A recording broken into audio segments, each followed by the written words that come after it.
So my core role is electronics technician, and I specialise in radars, predominantly air search radars. An electronics technician, though, we can stream off into 3 different fields, and that's weapons, communications or systems. So systems involves all of your radars, sonars and your nav aids. Mostly it's general information about the Defence Force. I find that there's a lot of misconceptions in the community. A lot of people don't even realise that the Defence Force is made up of the 3 services, the Navy, Army, Air Force. When they think about the military, they just think about soldiers and guns and war, and we actually have over 200 jobs, everything from education, business, admin, hospitality. You can be a fully qualified chef in the Navy as well, to trades and engineering.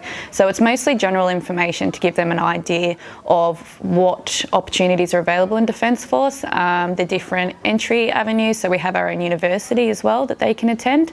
And then I'm specifically discussing my personal career and the trades aspect of it, because not that I'm biased, but I think the trades are probably the best jobs you can go for. So I want to ask you guys a question. What do you think the role of the Defence Force is? What is it that you think that we do? So we've actually got a little slide of all the different roles of the Defence Force. So we defend Australia's borders, we protect its people and its interests. We also take part in peacekeeping operations as well, that's a big one, and international coalition forces. We contribute to the security of Australia's immediate neighbourhood, and a big one is that we respond to local and international emergencies, including natural disasters. How many different jobs do you think the Defence Force offers? We actually have over 200 jobs in the Defence Force, so there is a lot. Again, it's not just combat and security. We'll click over to the next slide. These are all of our different areas of employment. So we've got officers and management, we've got trades, this is what I do and this is what I'll be talking about a lot today. Logistics, hospitality and support, so you could be a chef, you could be a medic, you could be a stores person, business, admin and education, combat and security, healthcare, science and chaplaincy, so we've got nurses, we've got doctors, we've got chaplains, communications, IT and intelligence, so if you're interested in cyber security or intelligence analytics. Aviation, if you want to be a pilot. We've also got engineering as well, so that might be electrical engineering, mechanical engineering, aeronautical engineering. So you just see there is a lot of opportunities within the Defence Force. So there's basically 2 different entry methods into the Defence Force. We've got sailor, soldier, airmen / airwomen. This is what I do. This is what we deem general entry. So these are the guys that are on the tools, so to speak, you know, doing the day-to-day job. This is where your technicians sit, for example. You learn practical skills, knowledge and qualifications. You are 100% trained in the job by the military. I didn't know anything about electronics when I joined at 17 years old. Then we've got our officers as well. So these are the guys that lead and manage the Defence Force. Okay, so if you think about it, if you were just going to work at Woolworths, for example, you've got your people on the shop floor, and then you've got your managers and directors. That's kind of the difference between general entry and officer entry into the Defence Force.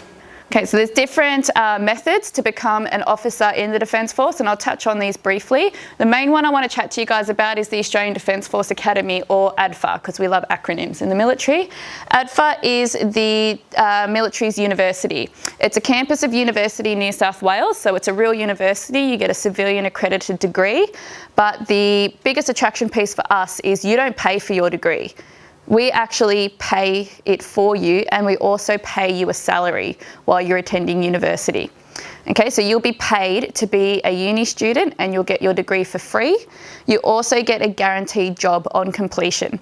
So if you go to ADFA and you study electrical engineering through the Navy, for example, as soon as you finish that degree, you will then be an electrical engineer in the Navy. Whereas with civilian universities, you do your degree and then you fight 500 other graduates for an entry-level position. Okay, you'll also get paid quite competitively through us as well. Now, as you can see on this banner, sport's also a big part of the Defence Force as well.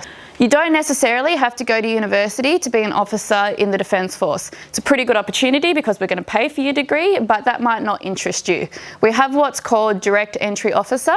So the requirements for that is to pass year 12 and you need to do 4 ATAR subjects, one of those being English. Okay, after that, you then join the military and you will get all of the same training, all of your leadership, managerial stuff, and you do the exact same job. You're just not degree qualified. Okay, so you'll also end up serving less time as well, perhaps because you don't have to repay that time to the Defence Force that you spent studying. I love the variety. I like a challenge. I like to be busy. I don't like doing the same things every day. I'd say I don't like routine, but I'm in the military, so that wouldn't make a lot of sense. But exactly what I spoke about earlier about how my core roles as technician, but at the moment I'm doing coaching and mentoring. I really love that there's a wide variety in my career. As a technician, that's my bread and butter, but one thing I do really like to promote with STEM is that it's relevant across all industry. Like I'm speaking to the school students today about being a technician and what that involves. Some of the students in there might think that my job's absolutely rubbish and they don't have to do maths because they don't want to fix things, but then they don't realise that, you know, even if you want to be a fashion designer, you're going to have good math skills for all the geometry that's involved in pattern making. I'm currently at university at the moment studying psychology, which you would think is so far removed from anything that is technical related, but I've completed 2 units that's all on statistics. So I think having a strong STEM background and a strong mathematics background gives you the flexibility to transition between careers. Absolutely. As I just spoke about before, the fact that maths is underpinning for any career. I've said that if I had my time again, I definitely still would have joined the Defence Force. I would have joined the Navy. I've absolutely loved my career, but I would have chosen harder maths at school. I think a lot of students have a lot of self-doubt and don't necessarily push themselves. I think a lot of students like to play it safe and they go, okay, well, I know I can pass general maths, so I'll just do general maths because I don't want to do maths applications and fail. And I think that, yeah, throughout life until you probably hit your mid-30s or 40s, you are doubting yourself and you don't realise what you're capable of. So if you start at this point at 15, 16 years old of challenging yourself and taking a bit of risk, I think that that will carry over throughout the rest of your life and you will just get so many more opportunities.